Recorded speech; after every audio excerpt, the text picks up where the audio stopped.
6 months later, the Morrison Ranch had transformed from a quiet bachelor's retreat into a bustling family home. The sound of children's laughter echoed across the pastures where Jake's cattle grazed.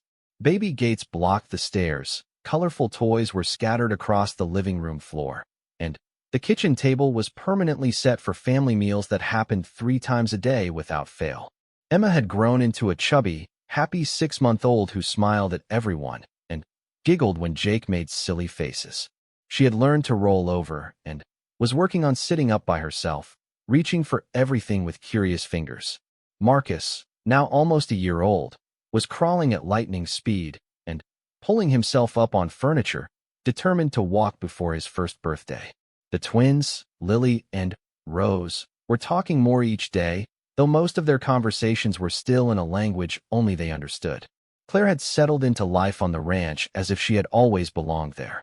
She had turned the spare bedroom into her own space, decorating it with photos from her nursing days and books about child development. She had also claimed a corner of the kitchen for her herb garden, growing basil and rosemary that made Jake's simple ranch meals taste like something from a fancy restaurant. The legal proceedings had been completed in July. Jake was now the official guardian of all 4 children, with Claire listed as their primary caregiver. Mrs. Henderson, the social worker, had visited twice since Claire's arrival and expressed amazement at how well the family was functioning. "I've never seen a transition go this smoothly," she had told Jake during her last visit. "These children are thriving. Emma's development is right on track. Marcus is advanced for his age, and the twins are more verbal and social than I expected. Whatever you two are doing, keep doing it." What they were doing was building a life together, one day at a time. Jake had learned to read bedtime stories in voices that made the children giggle. Claire had learned to appreciate the quiet beauty of sunrise over the mountains and the satisfaction of fixing a fence that kept the cattle safe. Together, they had created routines that worked for everyone. Mornings started early with Jake handling the first round of bottles, while Claire took care of the ranch chores that couldn't wait. Afternoons were for playtime and learning activities. Claire had introduced music time, where they sang songs and banged on pots like drums. Jake had built a sandbox near the kitchen window where the older children could play while Claire cooked dinner. Evenings were family time. They would sit on the front porch while the children played on blankets spread across the grass. Jake would point out constellations while Claire told stories about growing up on her grandmother's farm. The children would fall asleep in their arms, and they would carry them inside together, a team in everything they did. But it was the small, quiet moments that meant the most to Jake. Claire humming while she folded laundry. The way she instinctively reached for his hand when they walked to the barn together. How she had started saying "we" when talking about the children's future, as if there had never been any question about staying. The biggest change had come in September when Jake had asked Claire to marry him. It wasn't a grand romantic gesture with diamonds and rose petals. Instead, it happened on a Tuesday evening as they were giving the babies their baths. Emma had splashed water all over Claire's shirt, and she was laughing while trying to keep soap out of the baby's eyes. "Marry me," Jake had said, the words slipping out before he could stop them. Claire had looked up from the bathtub, her hair damp with baby bathwater, her shirt soaked through. "What did you say?" "I said marry me. I love you, Claire.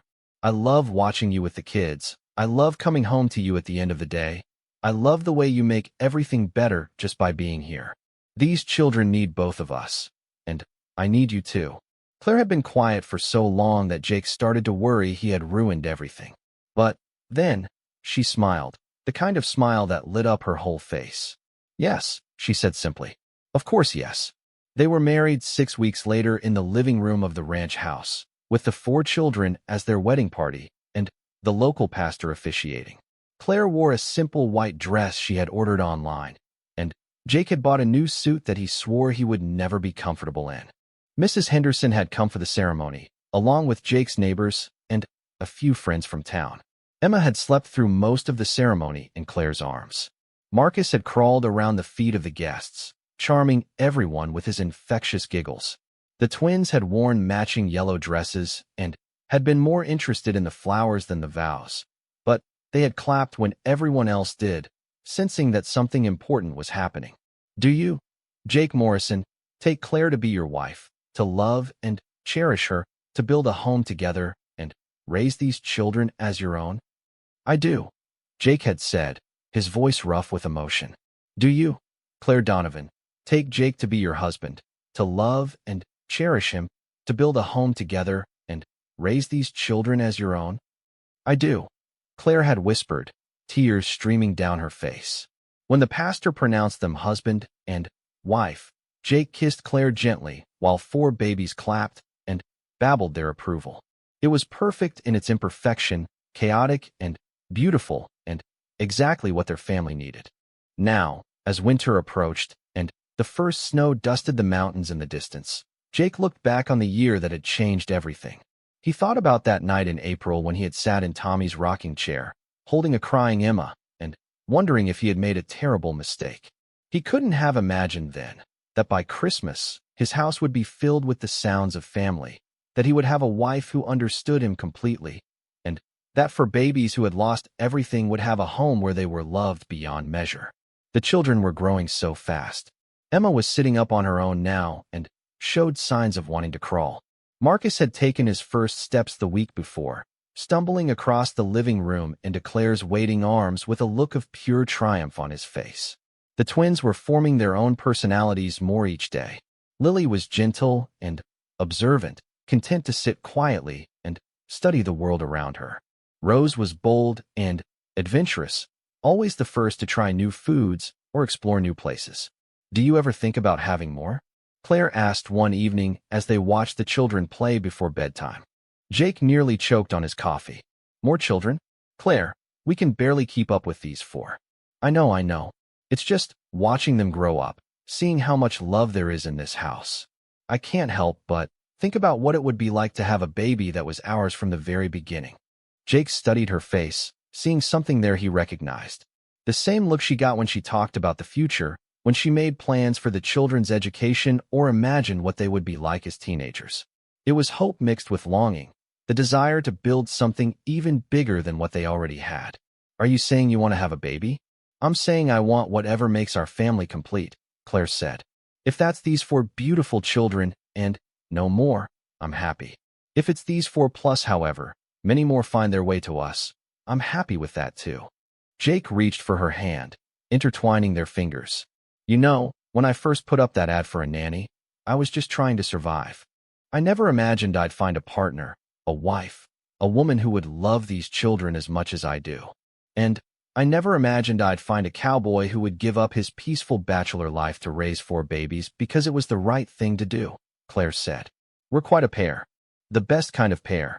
As they sat together watching their children play, Jake felt a deep sense of gratitude for the path that had led them here. The tragedy that had brought the children into his life, the desperation that had made him place that advertisement, the courage that had brought Claire to his door, all of it had been necessary to create this moment, this family, this home.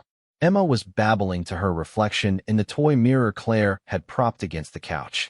Marcus was stacking blocks with intense concentration, determined to build a tower taller than himself. The twins were playing their favorite game of peek-boo, dissolving into giggles every time one of them popped up from behind the coffee table. They're going to want to know about their parents someday, Claire said softly. I know. I've been thinking about that. I want them to know how much Tommy and Sarah loved them, how they would have been amazing parents if they'd had the chance. We'll tell them stories. We'll show them pictures. We'll make sure they know they were wanted and loved from the very beginning. And we'll tell them about the day you walked into our lives and made us a real family. Claire squeezed his hand. We were already a family, Jake. I just helped make it official. As the evening wore on and bedtime routines began, Jake marveled at how smoothly everything worked now. Claire bathed the twins while Jake fed Emma her bottle. He read stories to Marcus while Claire got the girls settled in their cribs. They worked together seamlessly, 2 people who had found their rhythm and their purpose. Later, as they stood in the nursery doorway looking at their sleeping children, Jake wrapped his arms around Claire from behind. Thank you, he whispered. For what? For seeing what this could be when I couldn't see it myself. For taking a chance on us. For making this house a home. Thank you for placing that ad, Claire whispered back. And for being brave enough to say yes when I showed up on your doorstep. Best decision I ever made. The second best, Claire corrected. the first best was deciding to keep them in the first place. Jake smiled, thinking about the journey that had brought them all together. A cowboy for babies, and a woman who had stepped into their lives and changed everything. It sounded like the beginning of a fairy tale, but Jake knew it was better than that. It was real life, messy and complicated and perfect in all the ways that mattered. Outside, snow was beginning to fall, dusting the ranch in a blanket of white. Inside, their family slept peacefully, safe and loved and home.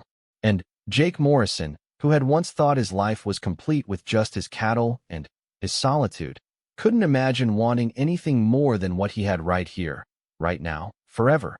Claire Donovan arrived on a Saturday morning when the Wyoming sky was painted with clouds that looked like cotton balls scattered across blue fabric.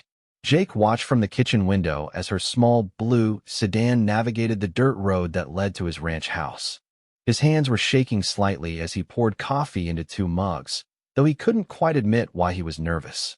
When she stepped out of the car, Jake's first thought was that she looked nothing like what he had expected. Claire was petite with auburn hair pulled back in a practical ponytail, wearing jeans and a simple white blouse.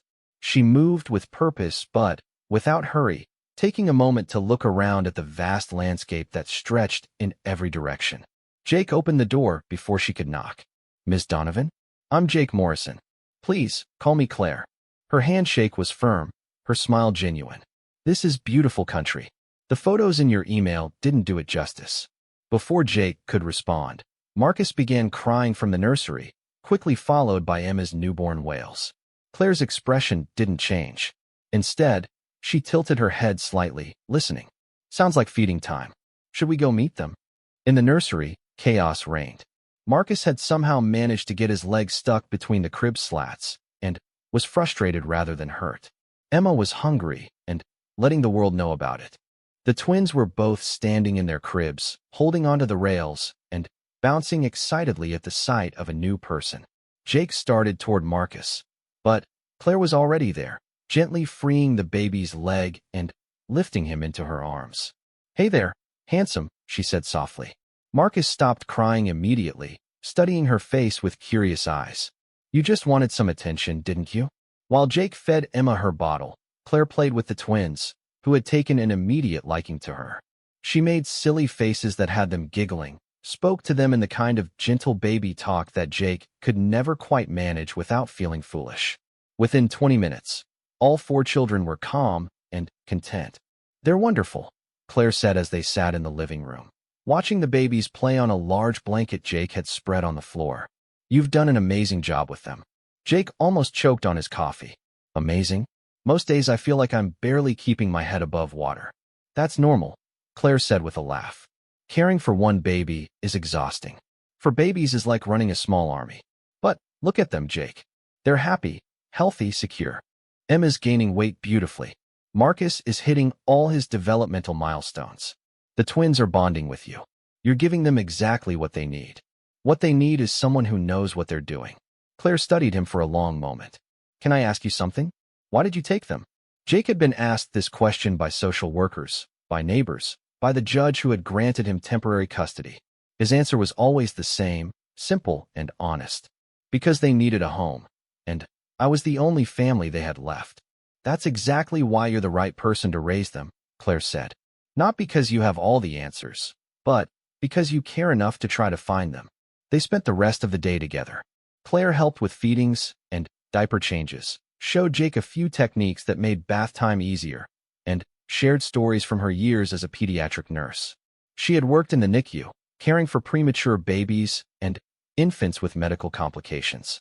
She had held tiny hands during procedures, comforted parents facing the unimaginable, and celebrated small victories that meant everything. "Why are you leaving nursing?" Jake asked as they prepared dinner together while the babies napped. Claire was quiet for a moment, stirring the pasta sauce with more attention than it required. "Burnout, I guess. I love the work, but after 8 years, I needed something different. Something where I could make a long-term difference in a child's life instead of just getting them through a crisis." "And you think this is it? For babies on a remote ranch with a cowboy who doesn't know the first thing about child development?" "I think this might be exactly what I'm looking for," she said, meeting his eyes. if you'll have me. The conversation was interrupted by Rose's cries from the nursery. Jake started to get up, but Claire was already moving. I've got her, she said. Finish cooking. A man who can make homemade marinara sauce while watching 4 babies is definitely worth keeping around. That evening, after the children were asleep, Jake and Claire sat on the front porch drinking coffee and watching the stars emerge in the vast Wyoming sky. The silence was comfortable, filled with the sounds of night creatures and the distant lowing of cattle. I have to ask, Claire said eventually. Are you sure about this? Taking on a stranger to live in your house, help raise these children? You don't really know anything about me. Jake had been thinking about the same thing. In the space of one day, this woman had walked into his chaotic life and made it seem manageable. She had connected with the children in a way that came naturally to her, but felt impossible to him. But more than that, she had made him feel like he wasn't alone in this enormous responsibility. I know you're good with the kids, he said. I know you're patient and kind. I know you're not afraid of hard work or isolation. And I know that for the first time since I brought them home, I feel like maybe we can actually do this. We, Claire repeated softly. If you're willing. Claire was quiet for a long time, studying the stars scattered across the darkness above them. I grew up on my grandmother's farm in Iowa. She raised 6 kids mostly by herself after my grandfather died young. I used to help her with my younger cousins during summers. She always said that raising children wasn't about being perfect. It was about showing up every day and loving them through whatever came. Sounds like a wise woman. She was. She also said that the right people would find each other when they needed each other most. Claire looked at Jake, her expression serious. I think these babies need both of us. And I think we need them too.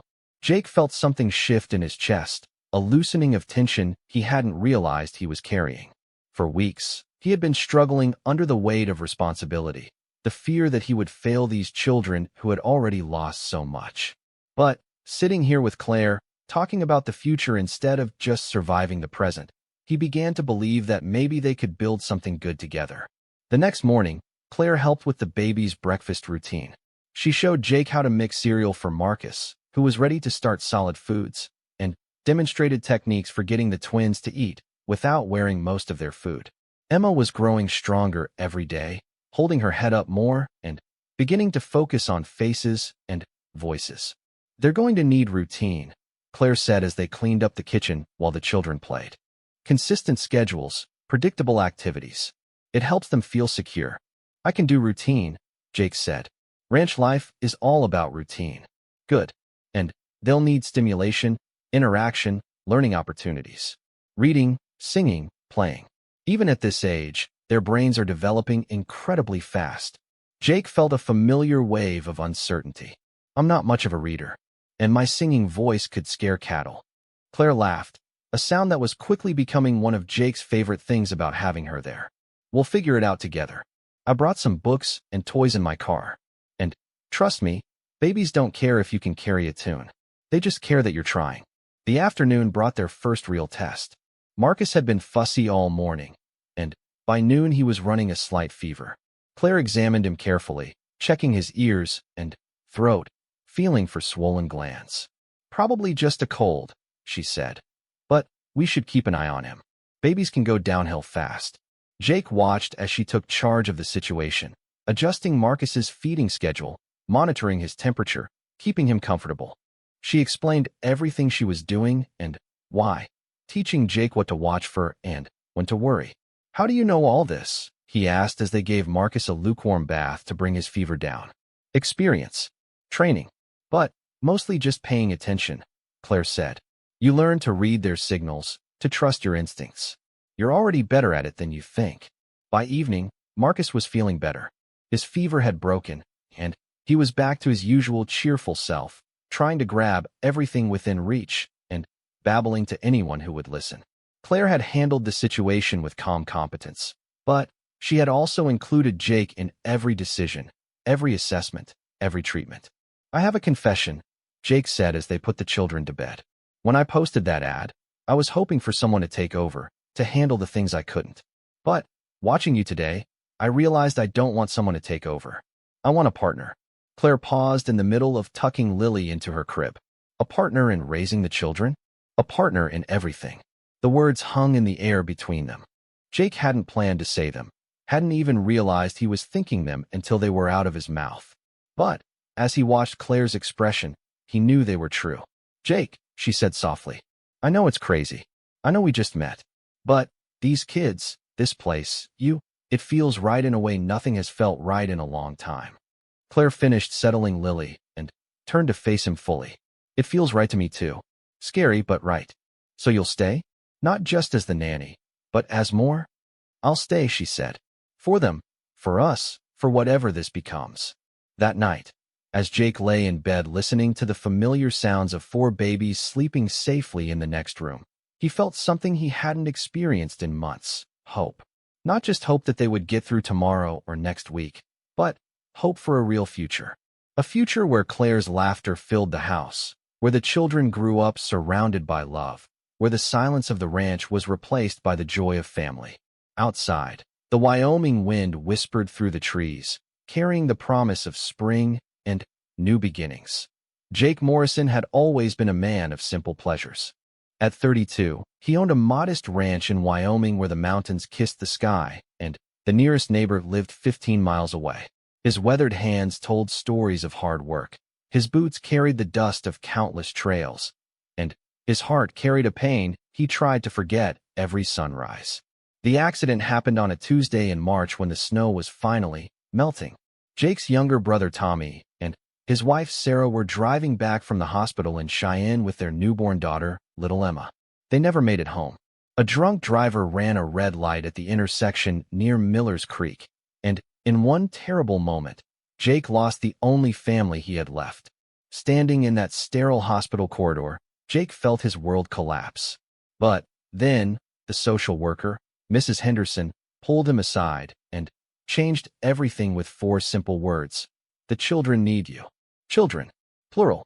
Jake had known about Emma, just 3 days old, but he hadn't known about the others.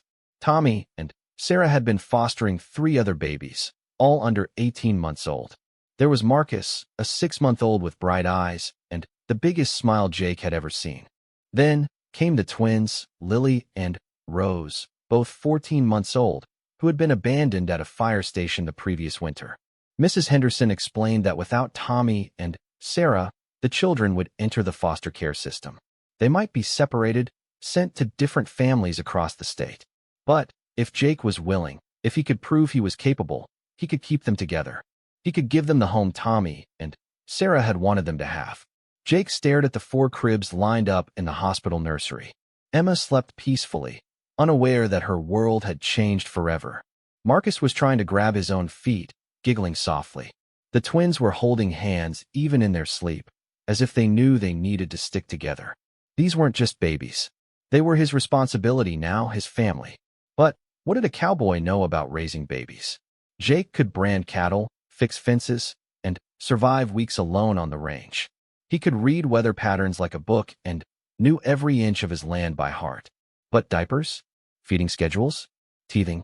He felt as lost as a calf in a thunderstorm. The next 3 weeks were the hardest of Jake's life. He converted the guest room into a nursery, buying cribs, high chairs, and more baby supplies than he thought possible. His small ranch house suddenly felt cramped and chaotic. The silence he had always cherished was replaced by crying at all hours, the sounds of tiny voices that demanded attention he wasn't sure he could give. Emma was the easiest. Newborns mostly slept and ate, though her feeding schedule seemed to ignore any concept of day or night. Marcus was curious about everything, constantly trying to pull himself up and explore. The twins were inseparable, but challenging in different ways. Lily was shy and cried whenever Jake left the room, while Rose was fearless and kept trying to climb out of her crib. Jake's neighbors, the Hendersons, lived 30 miles away but came by twice a week to help. Mrs. Henderson, the social worker's mother, had raised 6 children of her own and taught Jake the basics. How to mix formula, how to burp a baby without getting spit up on his good shirt, how to read the different types of cries that meant hunger versus tiredness versus the need for a diaper change. But it was the nights that nearly broke him. When all 4 babies seemed to cry in harmony, when he was running on 2 hours of sleep and his 3rd cup of coffee, Jake would stand in the middle of the nursery and wonder if he had made a terrible mistake. He would think about calling Mrs. Henderson, admitting defeat, letting the children go to families who actually knew what they were doing. One particular night in April, Emma had been crying for hours. Nothing Jake tried worked. He had fed her, changed her, rocked her, sung to her in his rough cowboy voice. But she wouldn't stop. The other three had woken up from the noise, and soon the house was filled with the sound of 4 distressed babies. Jake sat down in the rocking chair Tommy had built for Sarah, holding Emma close to his chest. He felt tears on his own cheeks as he looked around at the chaos. This wasn't what he had signed up for. He was a cowboy, not a father. These children deserved better than a man who was learning everything as he went along. But then, Emma's tiny hand wrapped around his finger. Her crying stopped, and she looked up at him with eyes that seemed far too wise for someone so small. In that moment, Jake realized something important. It wasn't about being perfect or having all the answers. It was about being there, about not giving up when things got hard. The next morning, Jake made a decision that would change everything. He couldn't do this alone, but he also couldn't give up on these children. He needed help, real help, not just the occasional visit from neighbors. He needed someone who understood children, someone who could be there every day. He placed an advertisement in the local newspaper and, online, widowed ranchers seeking live-in nanny for 4 young children. Must be patient, experienced with babies, and comfortable with rural living. Room, board, and competitive salary provided. The responses were few. Most people weren't interested in moving to a remote ranch to care for 4 babies. But among the handful of replies, one stood out. It was from a woman named Claire Donovan, 28 years old, who had been working as a pediatric nurse in Denver. She had grown up on a farm in Iowa and was looking for a change of pace. Her letter was professional but warm, and something about it gave Jake hope. When Claire called to discuss the position, her voice was gentle but confident. She asked intelligent questions about the children's routines, their personalities, their needs. She didn't seem overwhelmed by the idea of 4 babies or discouraged by the remote location. In fact, she seemed excited about the possibility of making a difference in their lives. They arranged for her to visit the following weekend. Jake spent 3 days cleaning the house from top to bottom, trying to make it presentable. He practiced conversations in his head, rehearsing answers to questions she might ask about his qualifications as a guardian. He even bought a new shirt, though he couldn't quite explain why that seemed important. The children seemed to sense that something was changing. Emma had started sleeping for longer stretches at night. Marcus was crawling everywhere now, exploring every corner of the house with boundless energy. The twins had learned to say a few words, and Rose had figured out how to open the safety latches on the kitchen cabinets, much to Jake's dismay. On Friday evening, as Jake gave the babies their bottles and prepared them for bed, he found himself wondering what Claire would think of their little family. Would she see the potential in these children, or would she be overwhelmed by the challenge? Would she understand that despite the chaos and sleepless nights, there was something special happening here? As he tucked each child into their crib, Jake made them a silent promise. Whatever happened with Claire, whatever the future held, he wouldn't give up on them. They had already lost too much.